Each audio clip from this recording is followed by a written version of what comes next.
J'ai du mal à comprendre pourquoi le christianisme a conservé l'Ancien Testament, le Premier Testament.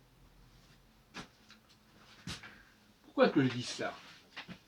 Parce que quand on regarde, vous savez que dans une Bible, finalement, 80% du volume de la Bible est constitué par l'Ancien Testament.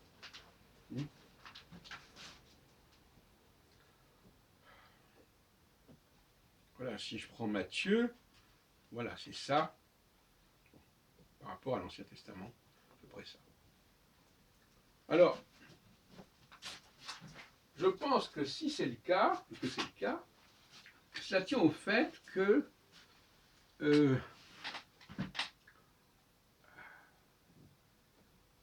on ne veut pas évacuer l'Ancien Testament, ou on ne peut pas l'évacuer. On aurait pu imaginer, comme l'a fait le Coran, des résumés de l'Ancien Testament, des évocations de l'Ancien Testament, des adaptations de l'Ancien Testament. Et en fin de compte, dans le cas du christianisme, on a tout simplement récupéré le matériau tel quel, à quelques variantes près, des livres qui ne sont pas dans le canon, bon, peu importe. Mais globalement, c'est la même chose.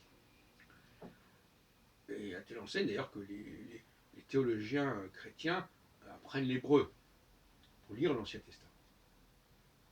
Or, moi, dans mes travaux de linguistique, j'ai toujours trouvé suspect la reproduction textuelle, la récupération textuelle du lexique d'une autre langue. Ce qui est le cas dans l'anglais où il y a une récupération de milliers de mots qui sont repris exactement comme en français et exactement avec l'écriture de l'époque, sans grande originalité. Donc l'anglais est un peu comme le christianisme, il a un premier volet, si on peut dire, constitué de milliers, de dizaines de milliers de mots français, sous des formes diverses, tout comme le christianisme a récupéré des centaines de pages de l'Ancien Testament. Ça veut dire qu'il y a un rapport avec la source qui est un peu ambigu. Il ne s'agit apparemment pas vraiment de prolonger l'Ancien Testament, mais de se l'approprier, en quelque sorte,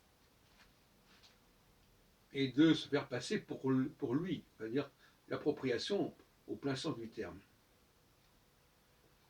J'en parlais tout à l'heure dans une autre vidéo sur le monde virtuel. Oui, il y a une sorte de volonté des chrétiens de ne pas renoncer au judaïsme, en quelque sorte.